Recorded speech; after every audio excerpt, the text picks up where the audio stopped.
मनुष्य के सौंदर्य बोध की सर्वोत्तम अभिव्यक्ति कविता है।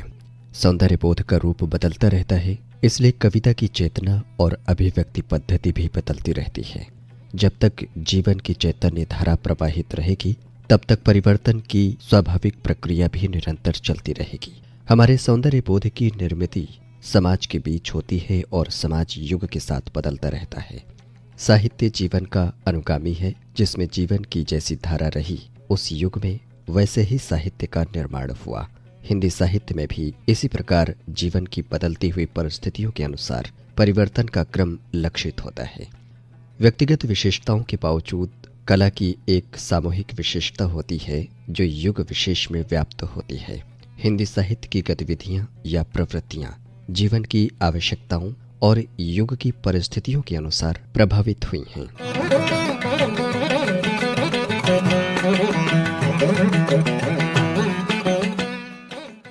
एक युग की कविता को चेतना, विषय दृष्टि आदि के आधार पर एक नाम देते हैं।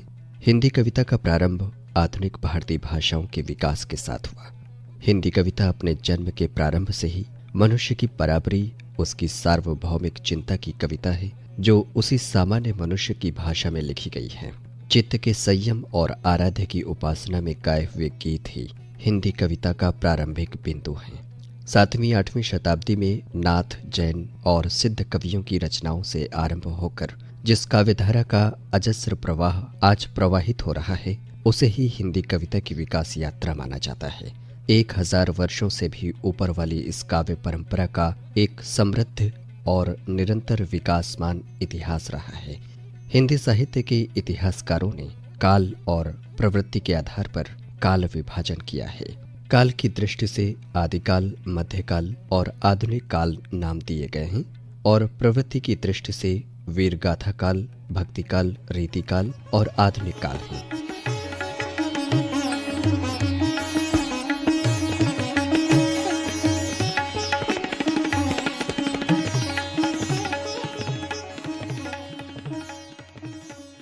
आदिकाल में भाषा की दृष्टि से हिंदी कविता के 2 रूप थे। एक रूप वो था जो अपभ्रंश प्रभावित था, दूसरा रूप वो था जो अपभ्रंश से मुक्त शुद्ध हिंदी का रूप था। इस काल की रचनाओं में जनजीवन का चित्रण बहुत कम हुआ है। वीर और श्रृंगार रस की रचनाएं इस काल की उपलब्धि रही हैं।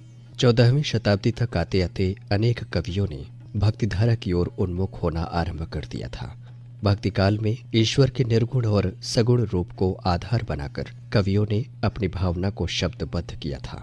बात करें अगर रेतकाल की, तो राजनीतिक दृष्टि से यह काल मुगलों के शासन के वैभव के चरमोत्कर्ष और उसके बाद ह्रास, पतन और विनाश का युग कहा जा सकता है।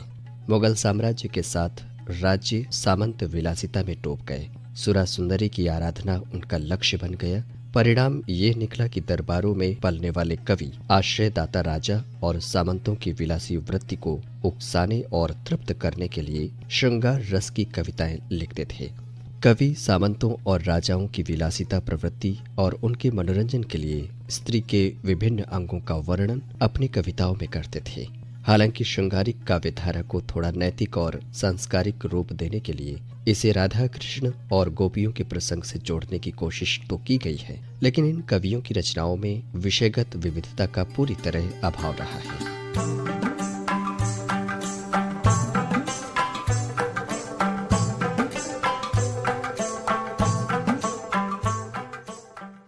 कालक्रमों में चौथा क्रम आधुनिक काल है।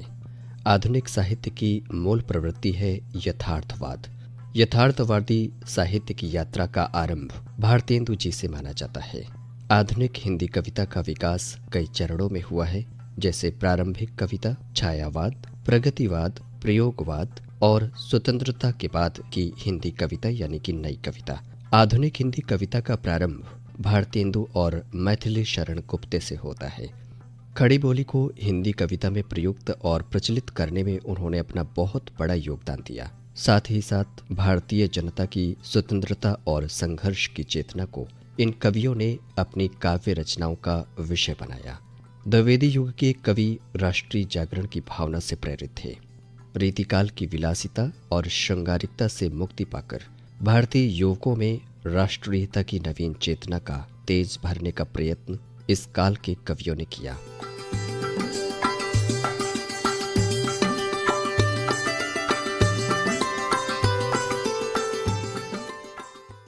राष्ट्रवादी काव्यधारा के बाद क्रम आता है छायावाद का।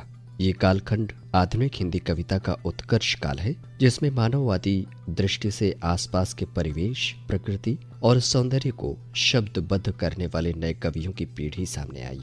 भावगत और शिल्पगत नवीनता और सूक्ष्मता को लेकर छायावाद का जन्म हुआ। छायावाद व्यक्तिवादी अनुभूतियों का काव्य है, जिसमें यथार्थ जीवन के स्थान पर कल्पना वैभव अधिक है, किंतु छायावाद के व्यक्तिवाद कल्पना विलास के पीछे जीवन का क्रांतिकारी दृष्टिकोण भी छिपा हुआ है।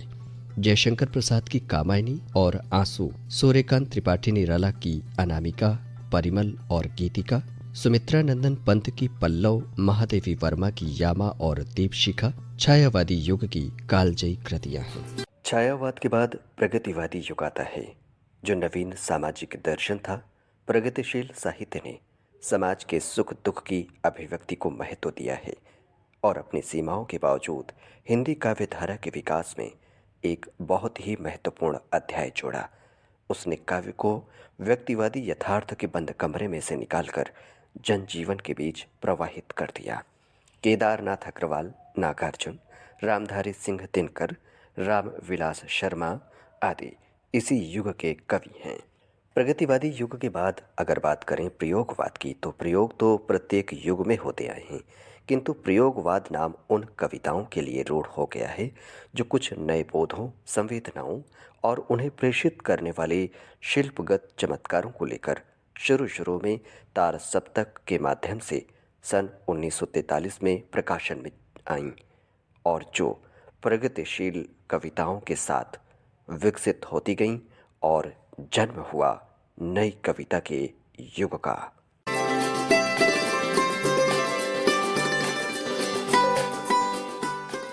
नई कविता का आरंभकाल अंग्रेजी शासन का अंतिम चरण है। समस्त विसंगतियों के निराकरण के संकल्प को लेकर नई कविता का उदय हुआ। नूतनता के प्रति नए कवियों का इतना आग्रह हो गया कि सन 1954 ईस्वी के बाद की रचनाओं को नई कविता के नाम से पुकारा जाने लगा। नई कविता प्रगति और प्रयोग का ही विकसित रूप है। हिंदी काव्यधारा की अपने विराट संघर्षीय चेतना है, जिसका नई कविता उत्कर्ष है। साहित्य के क्षेत्र का नयापन परंपरा के विकास का द्योतक है। प्रतिक्रिया और परिवर्तन के कारण हिंदी काव्य परंपरा ने नवीनता को जन्म दिया। देश की सामाजिक, राजनैतिक, आर्थिक एवं साहित्यिक परंपराओं, परिस्थितियों एवं उपलब्धियों की प्रेरणा का प्रभाव नई कविता पर है। नई कविता मानवतावादी है, परंतु उसकी दृष्टि यथार्थवादी है। नई कविता युगीन परिस्थिति और व्यक्ति के पारस्परिक संघर्ष और समन्वय को काव्य विषय के साथ में स्वीकार करती है। सच्चिदानंद, हीरानंद, वात्स्यायन अज्ञेय, गिरिजा कुमार माथुर, गजानन माधव मुक्तिबोध, धर्मवीर भारती, भवानी प्रसाद मिश्र आदि नई कविता के प्रमुख कवि हैं। इन कवियों ने भाव, विचार और विषय वस्तु के परिवर्तन के साथ साथ नई कविता को आगे बढ़ाया है। नए नए शब्दों का प्रयोग, नए बिंबों, प्रतीकों और उपमानों के अतिरिक्त छंद मुक्तता के कारण गद्यात्मक शैली भी नई कविता में आई है। आपको बता दें कि आज की जो कविता है वो नई कविता की इसी धारा का अगला विकास है, जिसमें आंदोलन की योजनाबद्ध लकीरें नहीं बल्कि आज के जीवन की अनुभवजन्य विषम संवेदनाएं एवं बोध हैं।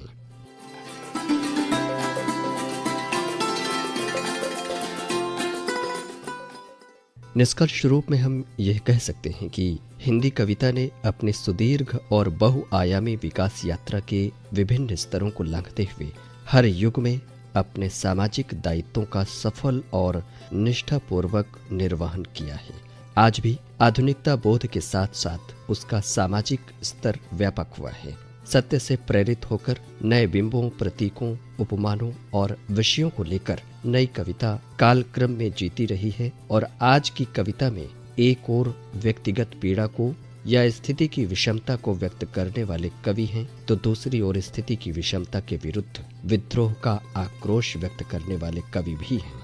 क्रुद्ध और विद्रोही पीढ़ी के कविताएं इस संदर्भ में देखी जा सकती हैं।